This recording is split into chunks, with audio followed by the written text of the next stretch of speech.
Mi nombre es Rubén Morenate y estoy a cargo de este seminario de computación para la extensión áulica de 2 de mayo y esta es la segunda clase.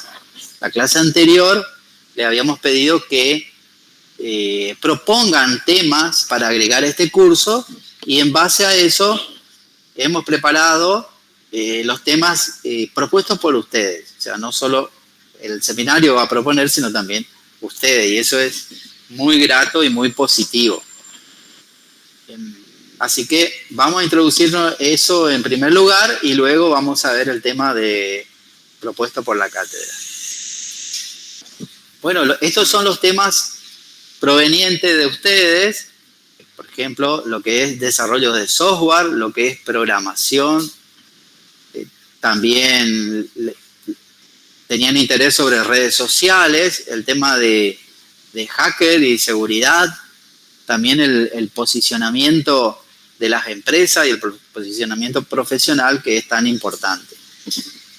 Lo mismo que algo sobre vamos a decir, el cuidado de la computadora, no vamos a decir mantenimiento ni algo así. Y que eso hasta ahí lo vamos a ver hoy y más adelante, seguramente cuando veamos Excel, vamos a ver un poco lo que es Big Data. Y hay una herramienta que nosotros estamos investigando de Google, que es Looker Studio. Estamos comenzando a probar sobre Big Data, pero todavía no tenemos un buen dominio como para dar clases sobre el tema, pero algunos avances podríamos dar. Y en la clase 4, que vamos a ver lo que es presentación de diapositivas, ahí vamos a agregar los temas que nos pidieron, que es la producción de flyer y también cómo se crean los cursos Moodle. No vamos a ver en detalle, pero sí cierto avance. Por favor, no dejen de interrumpir y hablar cuando les parezca oportuno, ¿sí? Hay una compañera preguntó si se está grabando la clase. Bien, buena pregunta, gracias por preguntar. Sí, se está grabando. Gracias al equipo de cátedra está Nicolás Amadío, encargado de la grabación de la clase, y está desde otra computadora haciendo la grabación.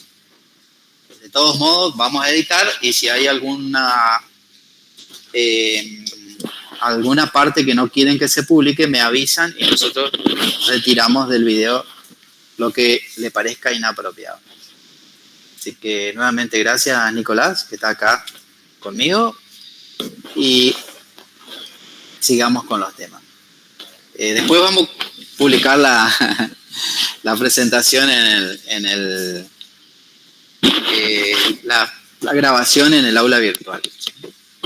Bueno, lo que hablaban ustedes sobre programación y esas cosas que les ha llamado la atención, no es para sorprenderse. Creo que la disciplina del área de la comunicación social lleva o les motiva interdisciplinariamente con lo que es la programación y lo que es la ciencia de informática.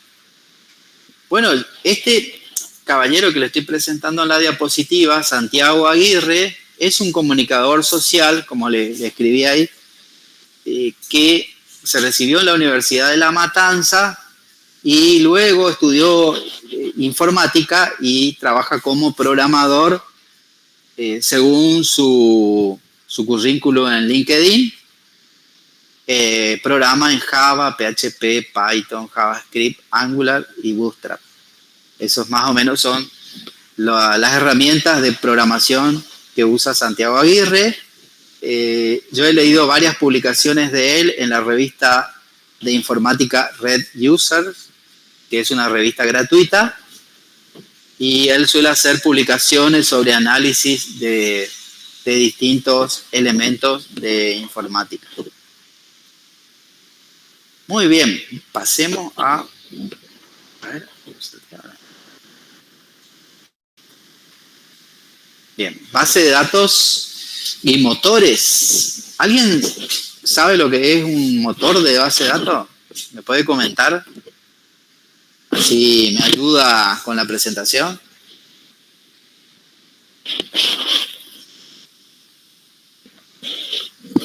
Y una base de datos, ¿qué es para ustedes? ¿Qué piensan que es una base de datos? Un lugar donde se almacenan datos. Exactamente. ¿Alguien más? Luca, Franco. También los que casi no los escuchamos, me gustaría escucharle la opinión personal de ustedes, y eso, digamos, nos va a servir para desarrollar el tema. A mí me hace referencia como una base militar, algo así, un lugar específico donde no sabes que hay algo, porque por ahí no estoy muy en la onda de la informática, pero me da esa sensación cuando dice base de datos. Ajá, ok, qué buena visión, digamos, desde otro ángulo, que la verdad que nunca me había fijado a eso, que es ser como una base militar. Pero lo que sí, las bases de datos y los motores de base de datos son softwares. Los datos mismos, cualquier dato, un texto, una planilla de cálculo, una imagen, un sonido, es software. ¿Sí? Bueno, los motores de base de datos lo que hacen es permitir y gestionar cómo los datos se almacenan dentro de un sistema propio, y también sirve para... sí, se puede contener imágenes, sonidos, sí. O sea, la base de datos es el que almacena, es el que contiene los datos. Y el motor de base de datos es el que gestiona, que permite la misma creación de la base de datos. Eso lo permite crear con el motor, la configuración, el almacenamiento de los datos, y también la recuperación de ellos o la eliminación de los datos. Así que el motor de base de datos es el que hace todas las operaciones, y ahí pueden almacenarse todo tipo de archivos o llamémosles objetos digitales. Bien, el segundo punto ahí dice: las bases de datos son formas de almacenar datos.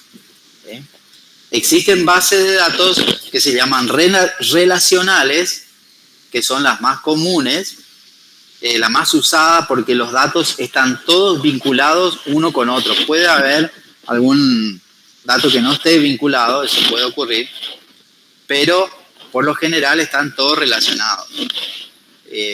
Por ejemplo, si es una base de datos de empleados, cada empleado seguramente va a tener los datos de sus familiares, si tiene cónyuge, o sea, quiénes son y qué relación tienen con el empleado.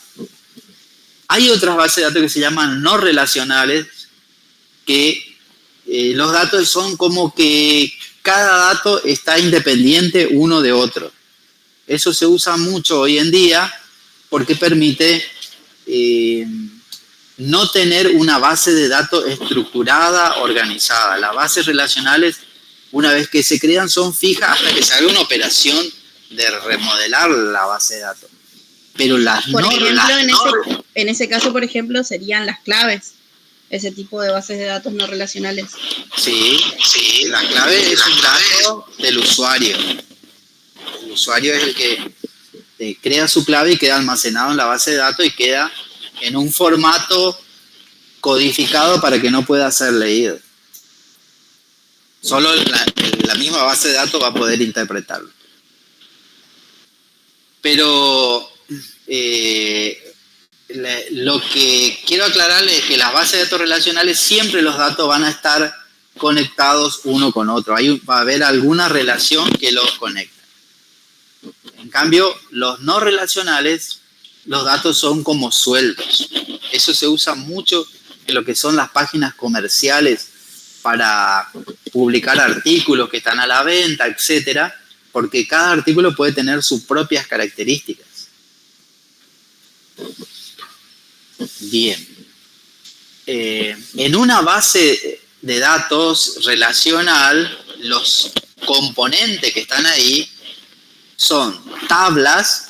Tablas se llaman a objetos similares a una hoja de cálculo, pero de una sola hoja.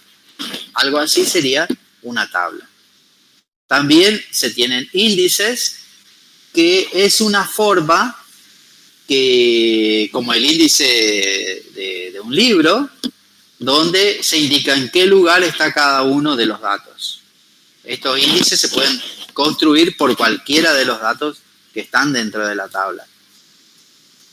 Y las vistas son como índices, pero ya se le aplica un filtro. ¿Cómo queremos que se vea los datos cuando nosotros usamos esa vista? Es como un índice, pero que ya está filtrado. Luego tenemos los procedimientos almacenados, que son pequeños programas que van dentro del motor de base de datos, y cuando nosotros realizamos alguna acción sobre la base de datos, por ejemplo, agregar un dato o eliminar un dato, el procedimiento almacenado puede ejecutarse para que haga operaciones complementarias. Como hablábamos hace un momento de la base de datos de empleado, que un empleado puede tener familiares conectados con su propio dato. Si al empleado se le elimina de la base de datos, es necesario un procedimiento almacenado para que elimine todo lo que tiene que ver con ese empleado. Todos los familiares y todos los datos relacionados con el empleado tienen que ser retirados de la base de datos, y en ese caso se usan los procedimientos almacenados.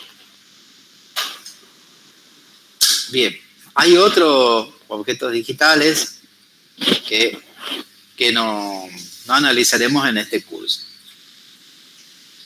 Bueno, así como hablábamos de las tablas decíamos que se parece a una hoja de cálculo, solo que en lugar de llamarle columnas, le vamos a llamar campos. Y en lugar de a las filas, en lugar de llamarle filas, la vamos a llamar registros.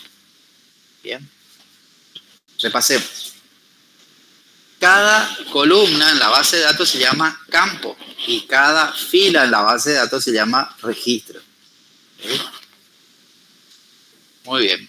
Así que cuando hablamos en términos de base de datos, en términos de programación, un campo, imagínense el equivalente a una columna de una hoja de cálculo. Bueno, ¿cómo se crean, cómo se diseñan las bases de datos? Se pueden usar software específicos, como ser RStudio.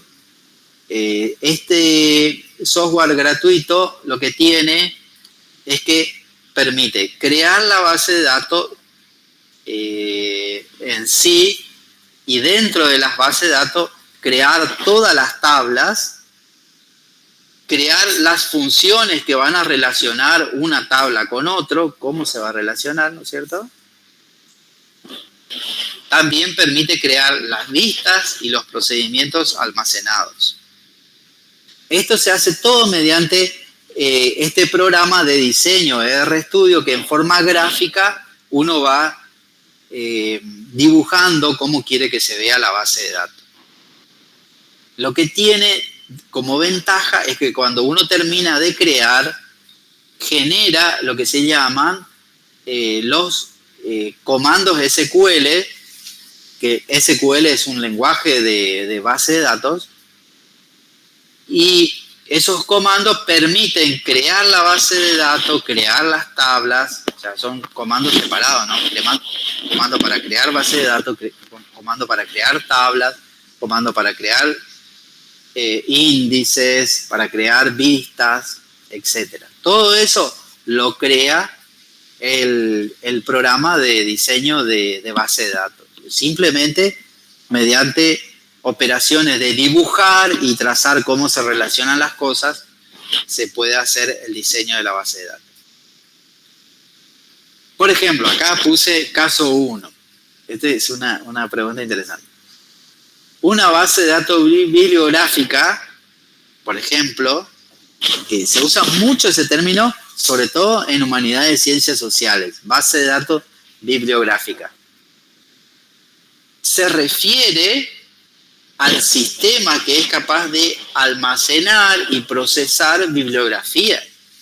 No se refiere a un software específico para datos bibliográficos. No, se refiere la base de datos bibliográfica a que almacena datos de bibliografía. Si nosotros decimos base de datos de empleados, nos estamos refiriendo a que hay datos almacenados de los empleados. Por eso hay que entender y tratar de comprender bien qué es el motor de base de datos, qué es la base de datos y luego los datos que se almacenan ahí. Bien, así como hablamos recién de la base de datos relacionales y no relacionales, que son procesados por motores de base de datos, también hay otra forma de almacenar datos sin usar un motor de base de datos. Y eso se llaman tablas libres. Por lo general, las tablas libres tienen limitación para almacenar objetos largos como sonido, video y, a ver, ¿qué otro ejemplo puede ser de objeto largo? Imágenes. Mientras que las bases de datos relacionales, por ejemplo, y las no relacionales están bien preparadas para almacenar esa clase de archivos. Bien, sigamos. Los motores de base de datos más conocidos son el Oracle, y lo he puesto en primer lugar porque está calificado como el mejor motor de base de datos del mundo. El SQL Server de Microsoft también es un excelente motor de base de datos. Tanto Oracle como MySQL, como SQL Server, son software propietario, o sea, hay licencias y condiciones especiales para poder usar ese software.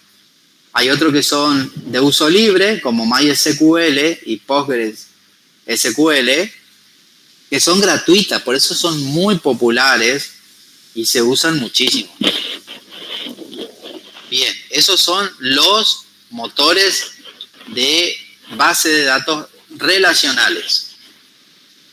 Los motores de base relacionales son otros. Se usa otro software. El más conocido es MongoDB.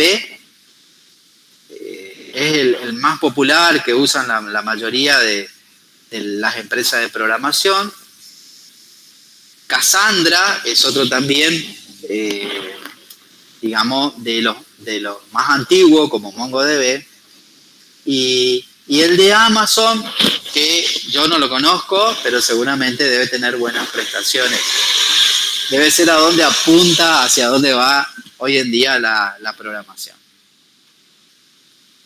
Bueno, ¿cómo se instala el motor de base de datos? Esto, yo les digo, hay paquetes que circulan en el ámbito de la informática y vienen en un solo software. Uno lo ejecuta y se instala y queda funcionando el motor de base de datos, todos los servidores que necesitan, si necesita servidor web o si necesita una interfaz, una pantalla donde se va a administrar la base de datos, eso se instala en un solo proceso y queda todo funcionando. Después nosotros podemos configurar y personalizar, digamos, cómo va a trabajar nuestro sistema. En esa, bien, hola. Sí, ¿Todo bien? sí. En ese sería lo que sea WhatsApp y todas esas plataformas, ¿o no? No, WhatsApp sería como un paquete específico dentro de una base de datos. WhatsApp es solo una base de datos, no es ni siquiera un instalador de base de datos. Y bueno, así que gracias por preguntar. Y sí, te escucho. También el sistema de base de datos abarca todo tipo de información. Sí,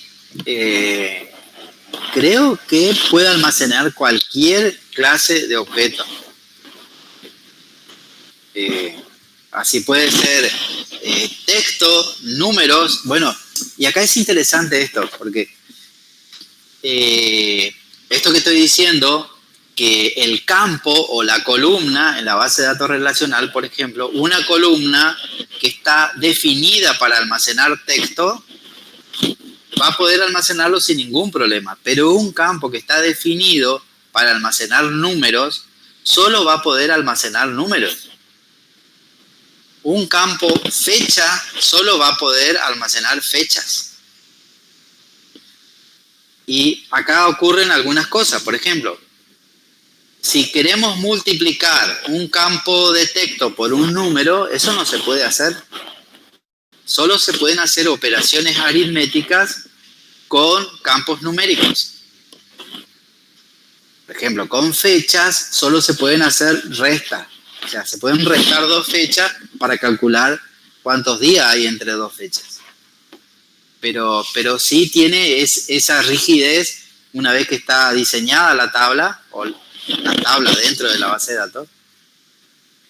De todos modos, se puede modificar esa estructura.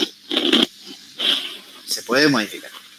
Pero afecta a todo el sistema. Todo el software que se está usando para leer la base de datos tiene que estar también adecuado a los cambios. Es común cuando a veces uno está ejecutando una aplicación web y ocurre un error.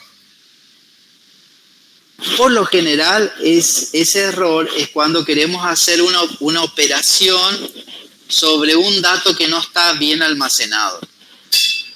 Por ejemplo, si queremos hacer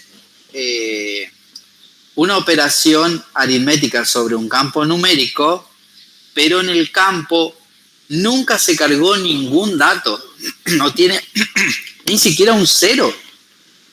Entonces, ese campo está vacío y los sistemas no pueden multiplicar un campo vacío.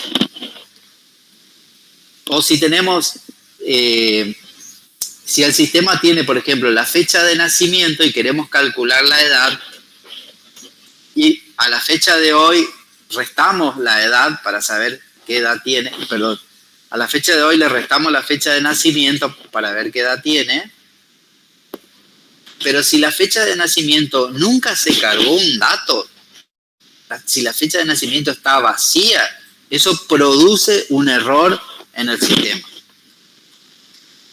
Y hay todo un trabajo que se hace de limpieza, ustedes van a escuchar por ahí que se hace limpieza de base de datos, es buscar esos datos y corregirlos para que no generen un problema cuando se está procesando ese dato.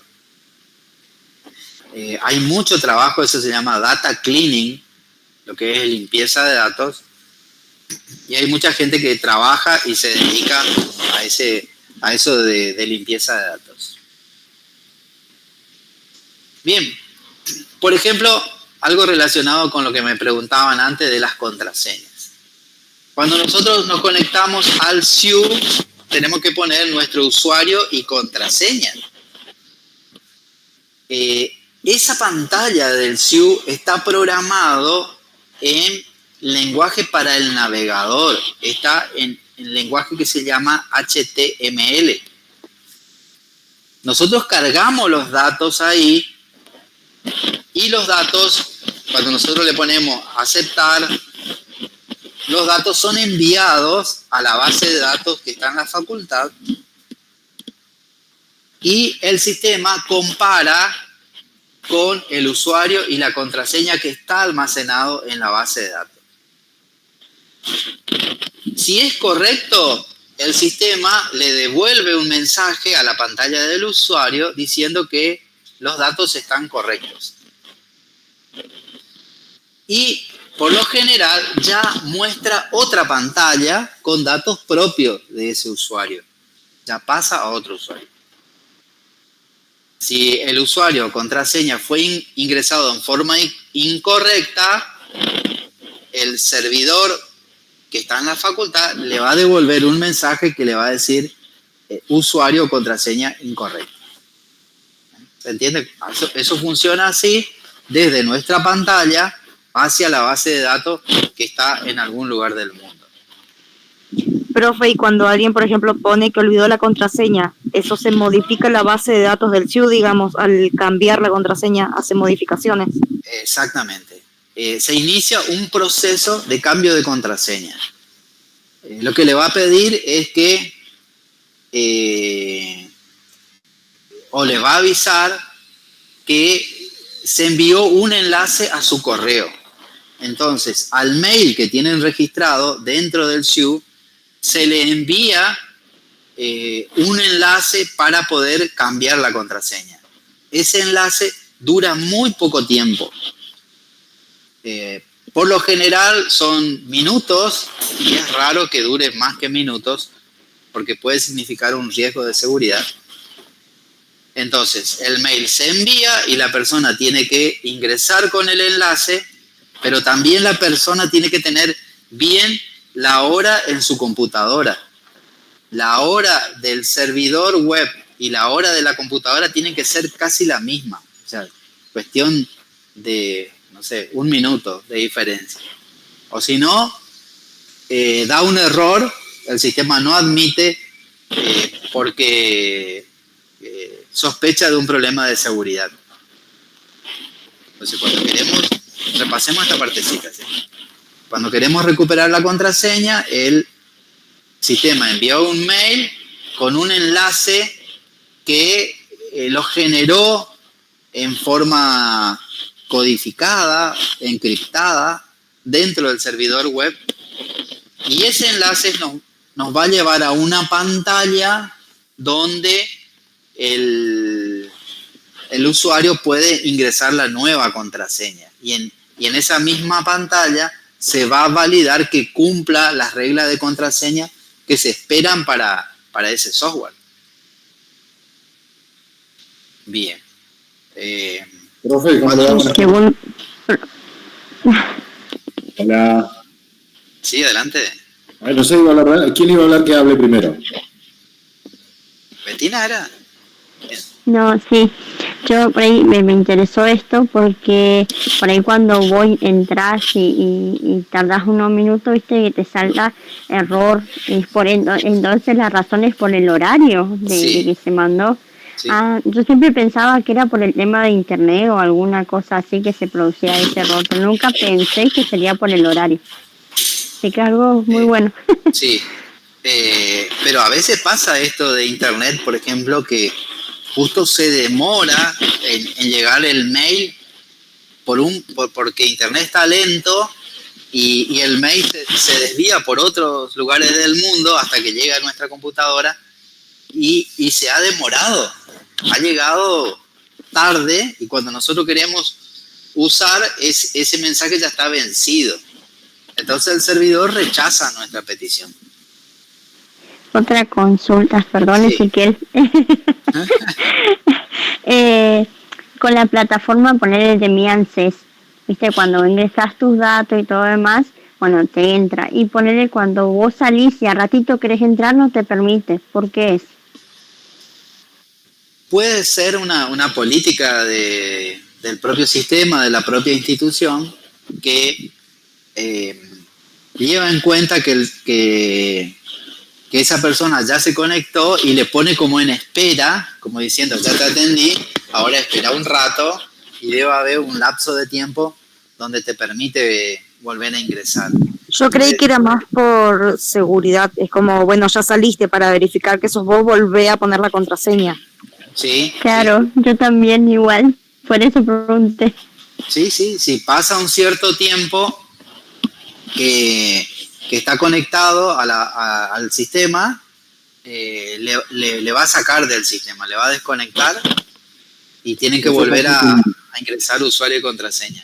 ¿Sí? Eso pasa con el aula virtual misma, que si en determinado periodo está abierto, tenés que extender la sesión o volver a entrar. Exactamente. Puede pasar. Lo que ocurre... Mi consulta, profe, era la siguiente, ya que estamos hablando del tema de seguridad, ¿no? Porque creo que pasa más por eso.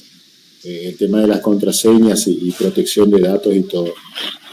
¿Hay realmente un 100% de seguridad en el sistema? O sea, ¿es invulnerable o siempre va a ser vulnerable? Porque siempre vemos que hay... se inventan todo el tiempo software maliciosos que intentan atacar tu cuenta, los hackers mismos, que son los que se encargan a veces de saquear cuentas.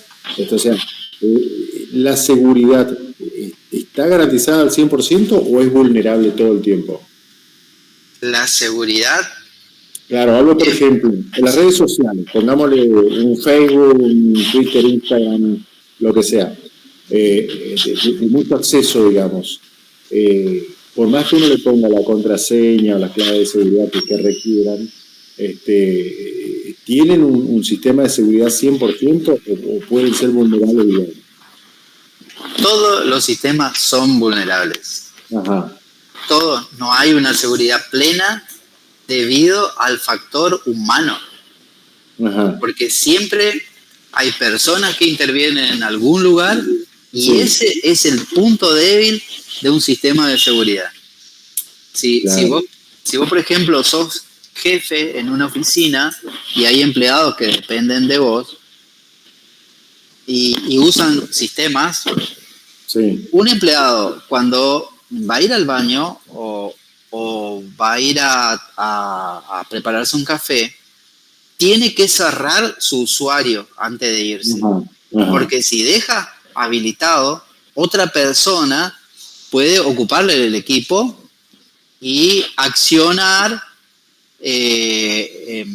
digamos, y que puede terminar con consecuencias negativas para la persona que dejó la computadora con un usuario y contraseña.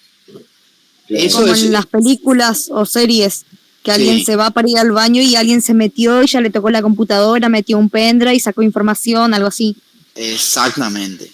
Yo leí estos días un caso en Estados Unidos de una empresa que había despedido a un integrante del staff de trabajo, ¿no es cierto?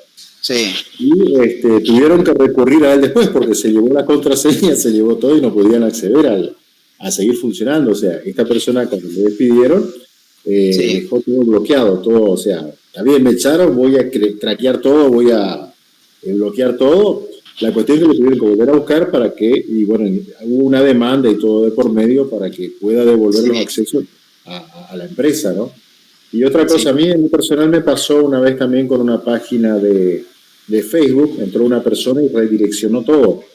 O sea, tenía alrededor de 15.000 seguidores y esta persona entró y eliminó, cambió, redireccionó todos los seguidores e incluso no pude volver a entrar más. O sea, no sabía, no tenía mucho conocimiento de cómo era el tema. Entonces tuve que empezar todo de cero, otra vez otra página. Pero me pasó, sí, a nivel, así como experiencia personal, perder una página con 15.000 seguidores por un hackeo, digamos. Entró una persona y, digamos, redireccionó todo, cambió todo, la primera configuración cambió todo. Y son páginas, por ejemplo, vulnerables en el sentido de que creo que no hay un sistema de seguridad que le impida a una X persona entrar y adueñarse de exactamente. Digamos, ¿no? Enseguida vamos a volver sobre la parte de seguridad y voy a aprovechar para comentar lo que vos estás diciendo, cómo resulta tan fácil robar usuarios y contraseñas. enseguida le voy a comentar. Porque quiero pasar a la otra diapositiva, pero quiero que vean el cuadro de la derecha, donde está graficado del lado del cliente, donde está el navegador web, donde, por ejemplo, de donde dice solicitudes, es el caso del Ciu Guaraní, que uno ingresa usuario y contraseña, y eso se envía, y hoy por hoy es obligatorio un sistema de encriptación que se llama SSL, y Google no permite que funcione una página o da error si no tiene sistema de encriptación.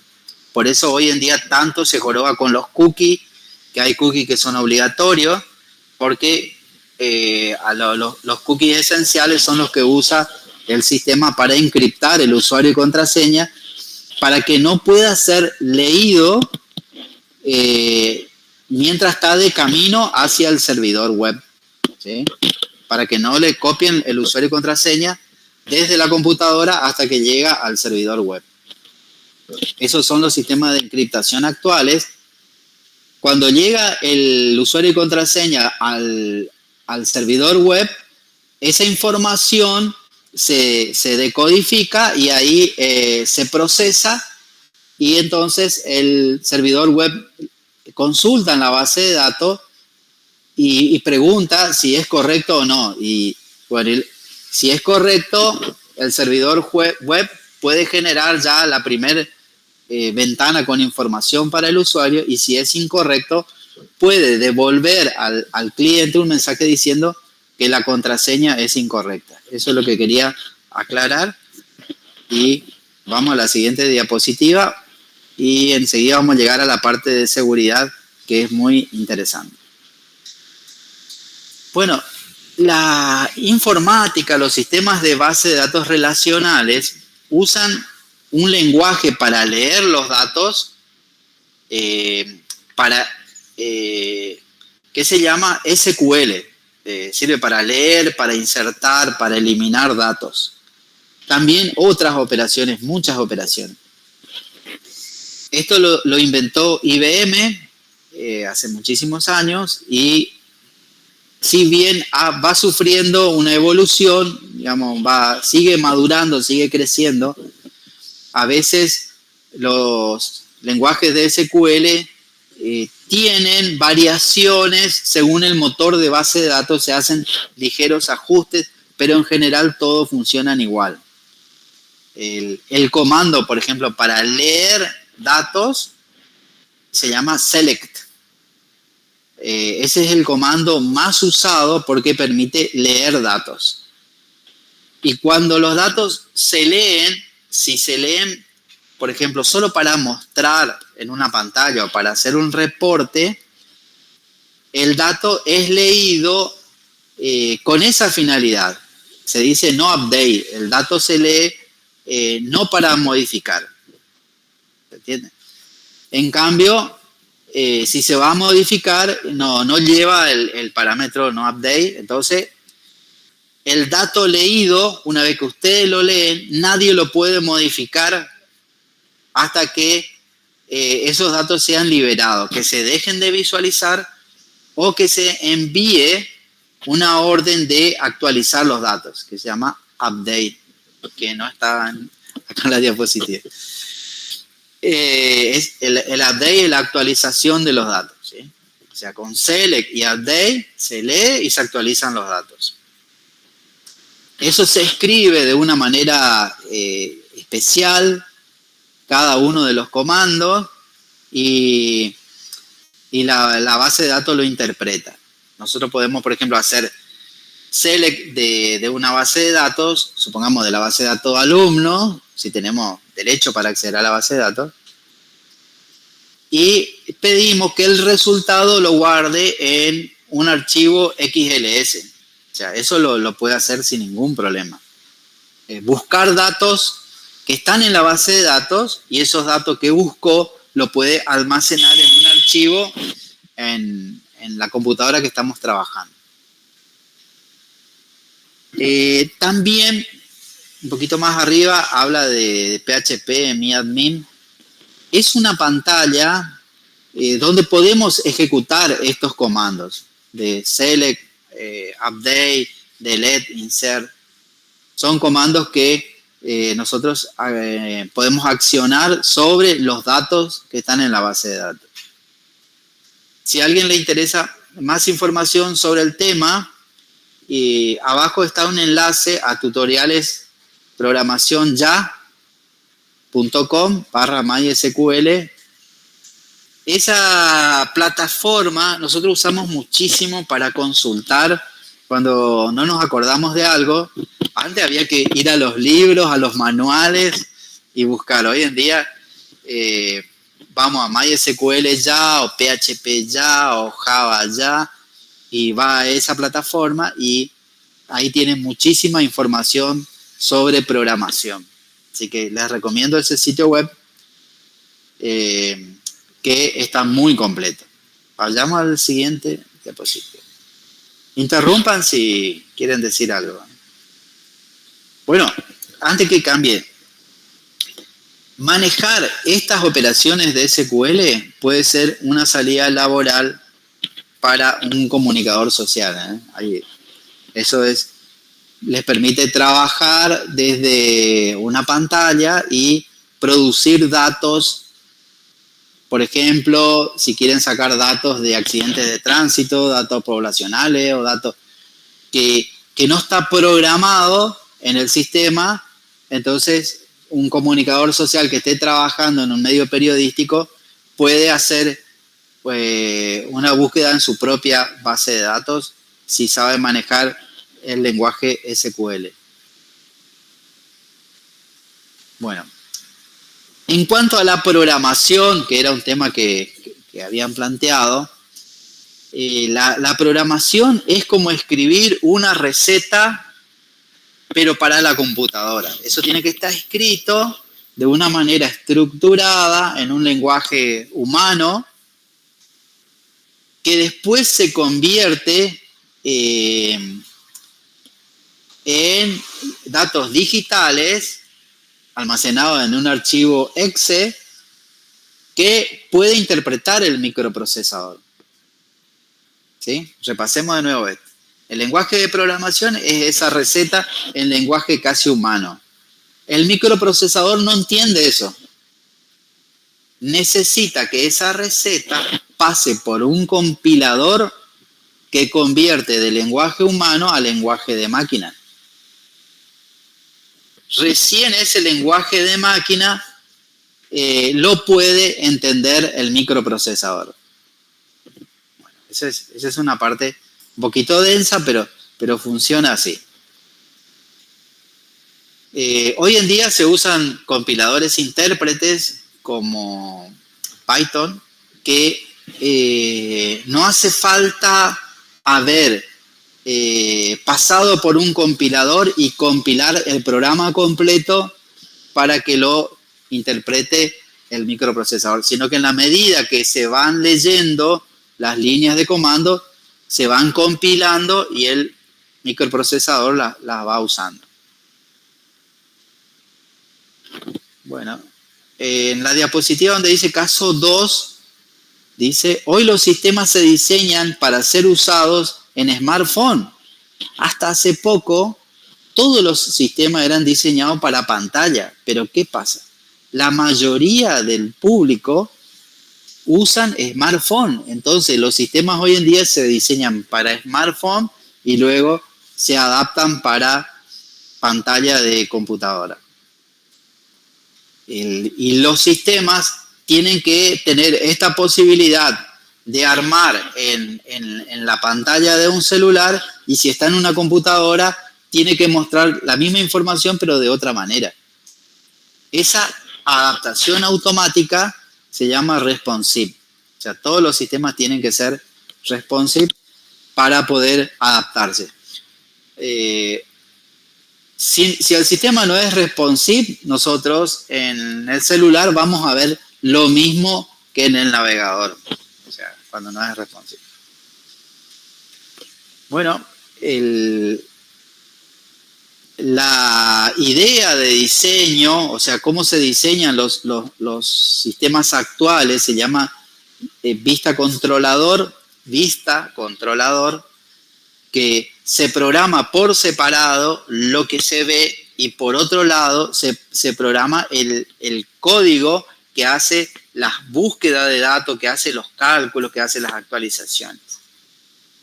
Este modelo vista controlador se divide también en lo que se llama front-end, que es la pantalla, y que tiene sus propios lenguajes de programación, y ahí también puede ser un lenguaje, un espacio laboral para los comunicadores sociales, todo lo que es la parte de diseño, lo que se comunica con el público. Y lo que va detrás, lo que es cálculo, ir a la base de datos, leer, calcular, generar información o borrar información, se hace en el back-end, y para eso hay que tener formación en lenguaje de programación. Bien, siguiendo con esto, el que domina, cada una de las tecnologías que intervienen se llaman stack. Y el que sabe todas las tecnologías, la persona que maneja todas las tecnologías, se le llama full stack. Así que esos son los que saben todo. Manejan tanto lo que es el front-end como el back-end. Trabajan en los dos espacios. Bueno, en la página de tutoriales está toda la información sobre esto. Si quieren ampliar más, si les interesa, es muy interesante, y es un espacio laboral que uno puede ir construyendo en el día a día a lo largo del tiempo, ¿sí? En nuestra carrera profesional, en nuestra carrera de estudiante. Un lenguaje muy fácil de aprender es el lenguaje HTML. ¿Se acuerdan? En la primera diapositiva le habíamos mostrado sobre Tim Berners-Lee. Este inglés fue el que creó este lenguaje de programación para los navegadores. Estos lenguajes tienen una forma particular de escribirse. Como ven a la izquierda, donde dice ejemplo, ahí está escrito un lenguaje un programa en lenguaje HTML. En este caso, pueden ver que la segunda fila, donde dice menor HTML, mayor, y bien abajo finaliza con menor barra HTML, signo mayor. Esa es la estructura que tiene un lenguaje HTML. Es un lenguaje estructurado y anidado. Hay secciones específicas que van dentro de ese nido, y, por ejemplo, acá figura encabezado, head, más abajo figura barra head. Eso limita una sección, limita el encabezado de la página web. ¿Sí? Es un código que hasta si borras un espacio o una sola letra modifica absolutamente todo. Sí, borrando una letra, sobre todo la parte que está entre menor y mayor, ahí está el comando, y eso puede afectar que no funcione nada, que dé un error y no funcione nada, por un error, ¿sí? Por una letra que le falte. Tiene que estar perfectamente escrito. Bien. Nosotros podemos escribir todo el código que figura ahí a la izquierda, podemos escribir en un bloc de notas, podemos ir escribiendo renglón por renglón hasta que quede completamente escrito. O bien podemos pedirle a ChatGPT que genere el código de programación. En el cuadro central, en el punto 1, por ejemplo, dice, usando ChatGPT, escriba en el prompt. Prompt es el lugar donde nos deja escribir ChatGPT. ¿Y qué le escribimos ahí a ChatGPT? Escribe un programa HTML titulado Ahora soy programador, que muestre el texto, y donde dice mi propio nombre, ponen el nombre de ustedes, y en otra línea el texto Facultad de Humanidades enlazado ahí está la URL de la facultad, que se abra en una nueva ventana, para que no se abra en la que están usando. Si no, se va a abrir sobre donde está el ChatGPT. Ese código, eso que escribimos ahí, ustedes pueden copiar y pegar dentro de ChatGPT, y ChatGPT le va a generar lo que figura en la ventana negra que está a la derecha. Va a generar todo el código de programación, y en la ventana negra de ChatGPT nosotros podemos seleccionar, copiar, pegar dentro de un bloc de notas y guardamos en la computadora. Y para que ese programa HTML se ejecute, basta con hacer doble clic sobre el nombre del archivo. Bueno, vamos a probar a ver si... ese no. Bien. Bueno, recuerden, pueden copiar esto y pegar dentro de ChatGPT y le va a generar el código de programación. Bien, es un poco áspero esto, ¿no? De la programación. Bien, sigamos. Es interesante. Sí, hoy en día ChatGPT le está dejando sin trabajo a muchos programadores, porque yo creo que tranquilamente con la inteligencia artificial un programador reemplaza a 50 programadores. Más o menos así, para empezar. Solo por manejar bien una de estas plataformas de inteligencia artificial. Acá Nico me está convidando un mate. Espectacular.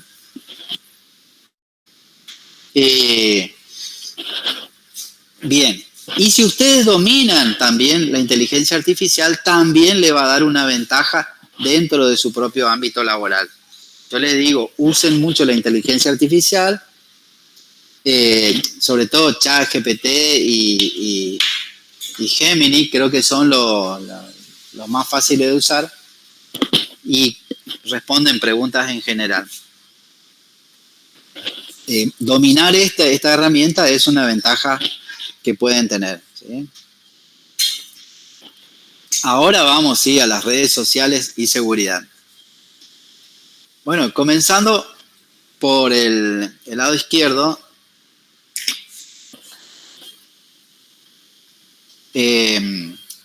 donde dice nada es privado.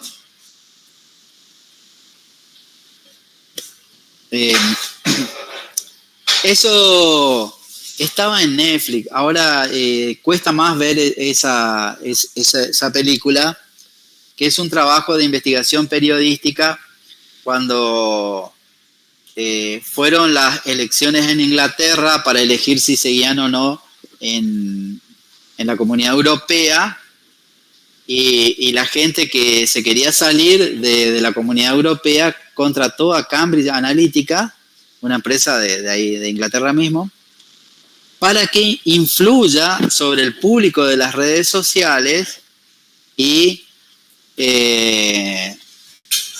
logre que la gente vote para para ir al Brexit, para salirse de la Comunidad Europea. Bueno, ¿cómo trabajó Cambridge Analytica? Bueno, de Facebook le proveyeron más de 5.000 datos de los usuarios para poder determinar el perfil psicológico y saber si una persona era influenciable o no, como para poder trabajar sobre cada una de esas personas y hacerle cambiar el voto.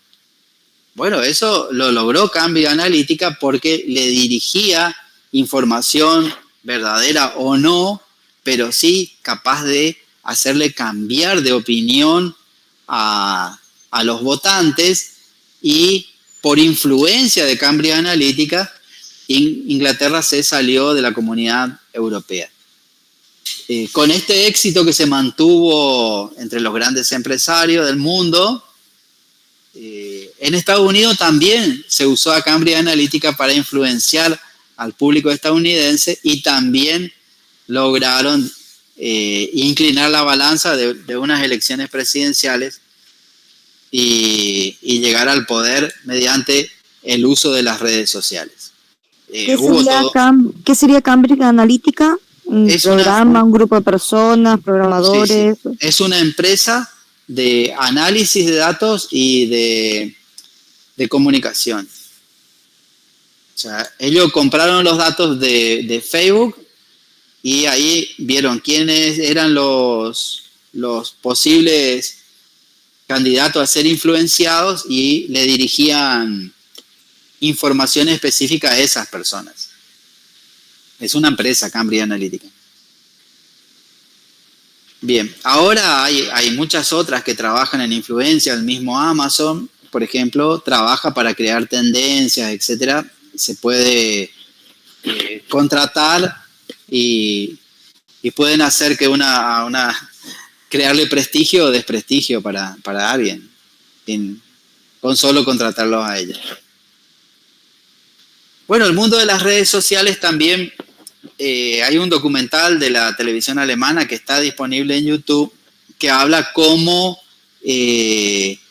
nosotros somos un producto y las empresas usan nuestros datos tanto para generar ventas sobre nosotros mismos o influenciarnos o vender nuestros datos como lo han hecho con Cambridge Analytica en su momento. O sea, esto es un negocio muy rentable y es un espacio comunicacional más que importante que hay que tener un buen manejo, un buen dominio de estas plataformas para saber cómo llegar al público. Hay otras redes sociales que no tienen el mismo carácter así comercial, como LinkedIn, por ejemplo, donde podemos publicar currículos. Acá en LinkedIn, yo les recomiendo a todos que creen su currículo en LinkedIn y vayan actualizando información. Traten de hacer cursos, todo lo que puedan ir agregando de su formación profesional, ir colocando en LinkedIn. Se usa muchísimo para contratar personal. Así que tengan en cuenta que si están buscando comunicadores sociales, es muy probable que uno de los primeros lugares donde busquen es en LinkedIn. También van a buscar por las redes sociales a ver cómo se está moviendo cada uno y ver el perfil de cada uno de los posibles candidatos para un puesto laboral. BSCO, que es una red de imágenes como para fotógrafos o de fotografía, es una red bastante interesante y está lleno de imágenes espectaculares, de calidad artística. Si a alguno de ustedes le gusta la fotografía, es aficionado a la fotografía o es profesional de la fotografía, es la red social en la que tienen que estar. Y ahora sí llegamos a la seguridad. ¿En qué red social, profe? Perdón, no llegan a escribir. B-SCO.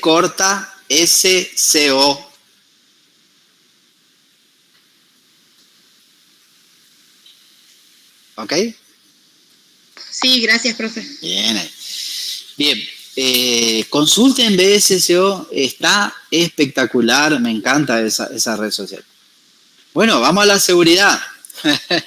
Justo lo que nos preguntaban a mí. ¿Estamos seguros? Nunca estamos seguros. O sea, siempre nuestros datos pueden ser mal usados. Así que hay que tener mucho cuidado. Hay datos que son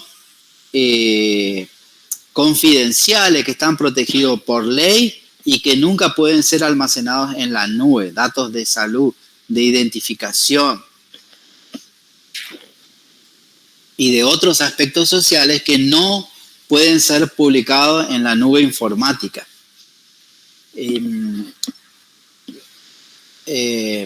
Una pauta que le decía que es fácil de robar usuario y contraseña es cuando hacemos clic sobre un enlace que no sabemos de quién proviene. Sí, era muy fácil, hasta hace poco, no sé si lo siguen haciendo, era simular toda la página de Facebook y uno creaba esa página, la ponía en internet y le mandaba un mail a la persona. Mirá lo que están hablando de vos en Facebook en este momento. Y uno le mandaba por mail. La persona cliqueaba y le mostraba una página muy parecida a la de Facebook. Y ahí la persona ponía su usuario y contraseña. Cuando pone aceptar, ya le robaron el usuario y contraseña. Lo mismo se hace para el robo bancario. Si a usted le llega por WhatsApp, por mail, por cualquier vía y le dice, gracias por comprar, qué sé yo, en Amazon.com o en eBay, y ustedes no compraron nada. Y hacen clic y le muestra, por ejemplo, la pantalla del Banco Macro, ustedes ponen usuario y contraseña y ya les robaron el usuario y contraseña. O sea, nunca hay... Pasó mucho en pandemia con el tema de los IFE, que habían páginas truchas donde vos ponías tus datos bancarios y después lo que cobrabas ahí te vaciaban la cuenta. Exactamente. Eso se llaman páginas de sustitución y es una técnica de hackeo. Y por eso, nunca... Estas son las famosas estafas. Sí, tal cual. Y son muy fáciles de hacer. Ya les dije cómo se hace, pero por favor no lo hagan, ¿eh? Pero sí tengan cuidado. Cuando les aparece un mail o en algún lado diciendo, vean lo que están diciendo ustedes, no haga clic sobre el enlace. Anda al navegador y escribí facebook.com, entra a tu usuario y contraseña y fíjate. O si dice que compraste algo en China y no lo hiciste, bueno, escribí la URL de tu banco en el navegador e ingresá por ahí y verificar en los movimientos si realmente ocurrió esa operación, pero nunca use el enlace que te envían. Ganaste un premio ese. Y vos haces clic y te dice, bueno. Sí, cuando recién empecé con el internet me llegaban muchos mails de ganaste $1.000.000, con letras en rojo, aviso, ganador, qué sé yo, cosas así. Sí, sí. Pues si no, la más común que era de Mercado Libre, el link ese. Sí, y sí. Muchos estafadores usaban eso. Por eso, si le llega de Mercado Libre, tu paquete está en camino y ustedes no compraron nada, no usen el enlace que le llegó. Y vayan, ingresen con la URL de Mercado Libre y ahí verifiquen si se hizo una compra o no con su cuenta. Bueno, eso puede ser lo que se llama mensajes no solicitados. Y bueno, siempre el punto débil es el ser humano, siempre las personas. Si tienen personas a cargo, vigilen la seguridad y de algún modo, sí. Por ahí en los correos, cuando te llega un spam. Sí. Ahí claro, los spam también, sí.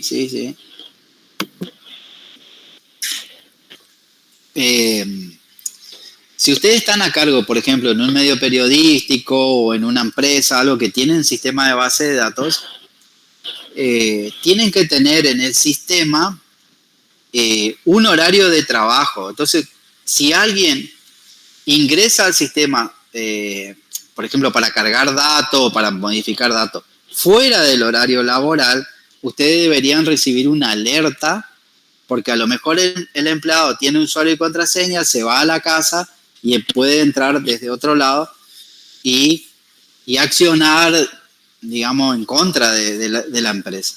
Eso siempre es un riesgo. Otra cosa, usar pendrive ajeno es para meter virus en la computadora, es para que nos metan un software que nos roba la información. Así que evitar usar pendrive de otras personas. Y los datos que tenemos tiene que ser resguardado. Todo, por ejemplo, los trabajos que ustedes están haciendo, además de estar en la computadora, deberían tener una copia, por ejemplo, en la nube o una copia en un pendrive propio. O sea, siempre hacer lo que se llama backup, que son copias de seguridad. Y lo otro, cambiar las contraseñas. Vieron que es engorroso cambiar contraseñas, pero por lo menos una vez por año hay que cambiar las contraseñas, porque llega un momento que pueden ser leídos por los hackers. O sea, lo están procesando y procesando, lo tienen ahí analizando durante meses y hasta que logran desencriptar la contraseña. Entonces lo más importante es cambiar las contraseñas importantes por lo menos una vez cada año.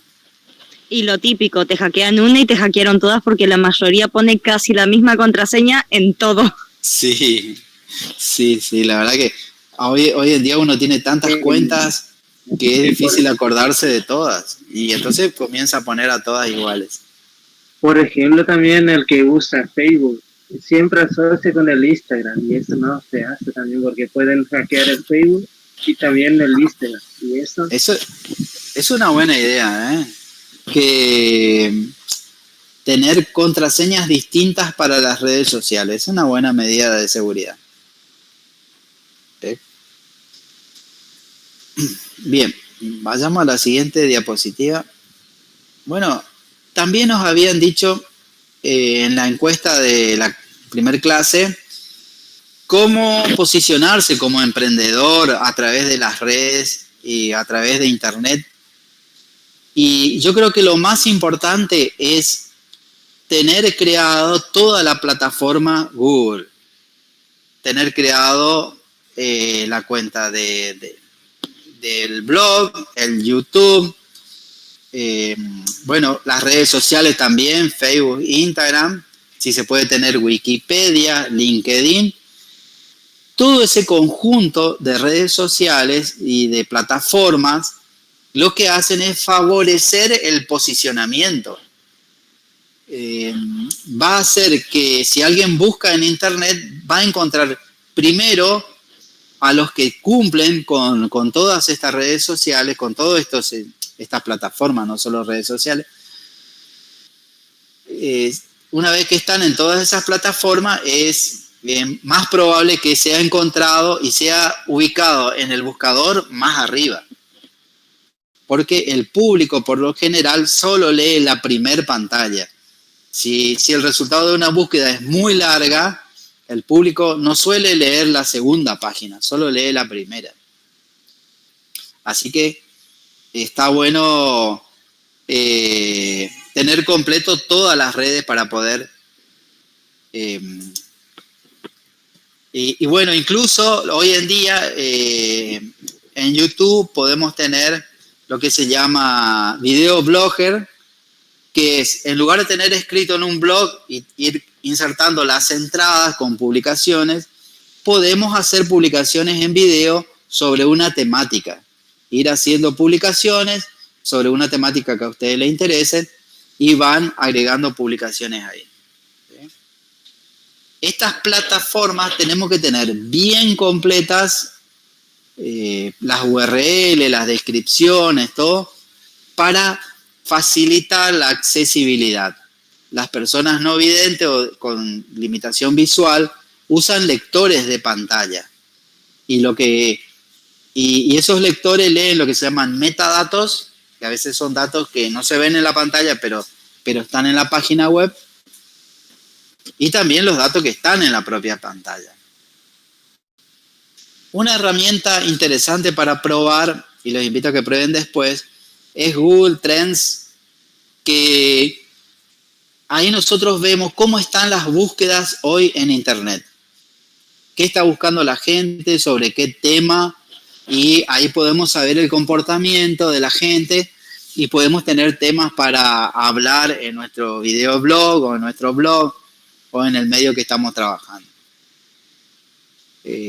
Otra cuestión importante, tanto para los emprendedores como los profesionales, es tener bien cargado, bien completo los datos de su empresa, de su medio, de manera tal que puedan ser encontrados en Google Maps. Si ustedes están vendiendo un producto específico, traten de que ese producto esté relacionado con una ubicación, ese producto o empresa, ¿no? Que esté en una ubicación y ahí completar todos los datos que Google considera apropiado para recomendar a la gente que accede a Google Maps. Sigamos bien.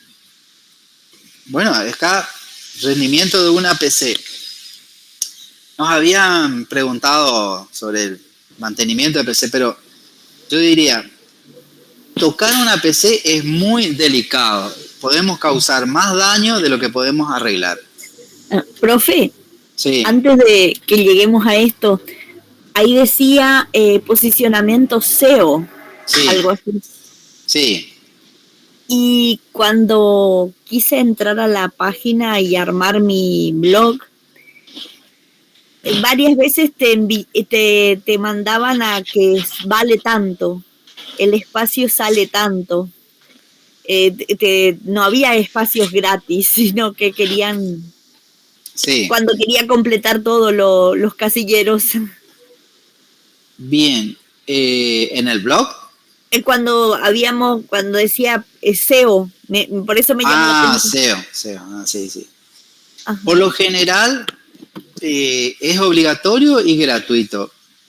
Se deben completar eso que dicen SEO, si no te cobran, lo completás. Esos son los metadatos que va a permitir que los buscadores y los lectores de pantalla de los no videntes puedan leer toda esa información.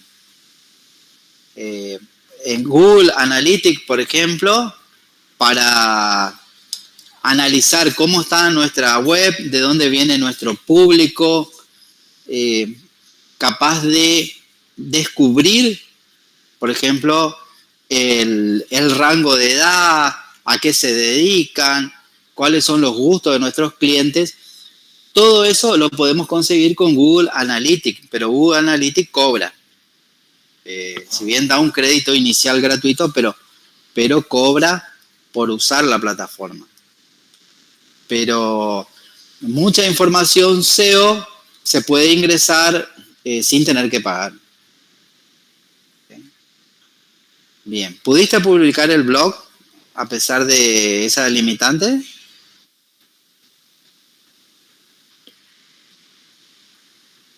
No sé quién me habló antes.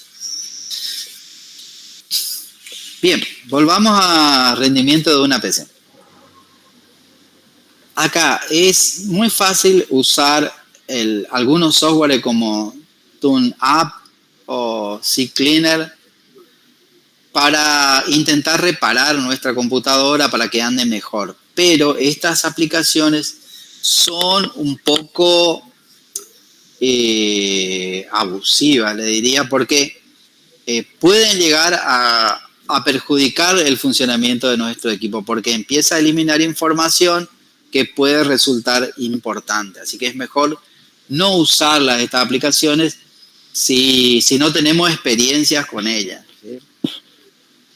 Sí podemos hacer, como dice en el cuadro de la derecha, activar el administrador de tarea manteniendo presionadas las teclas Control, Shift y Escape. Eso abre una imagen como la que está más abajo y podemos ver qué está consumiendo cada una de las aplicaciones que estamos usando. Ven, se puede ver el nombre de la aplicación, cuánto de CPU, cuánto de memoria, cuánto de disco.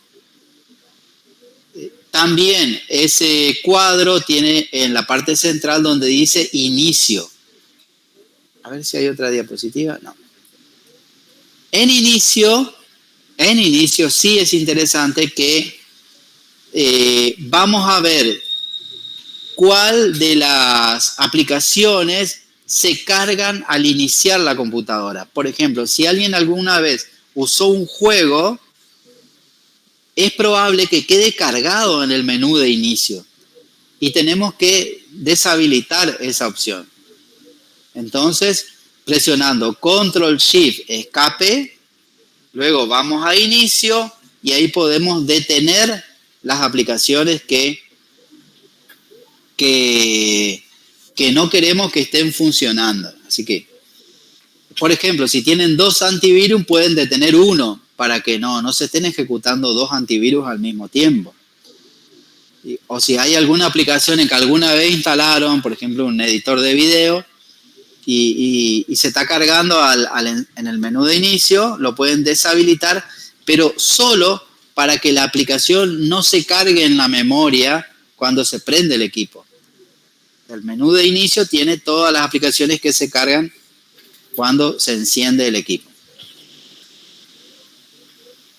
Esas las pueden tocar, pero tengan cuidado de deshabilitar solo aquellas que no las van a usar. Bien, esto es el tema de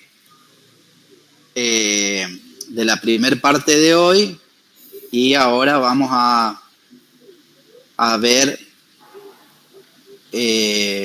la otra parte que necesitan para el desarrollo de los trabajos prácticos,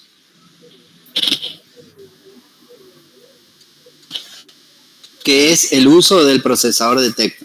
¿Alguno de ustedes ya usó Word alguna vez?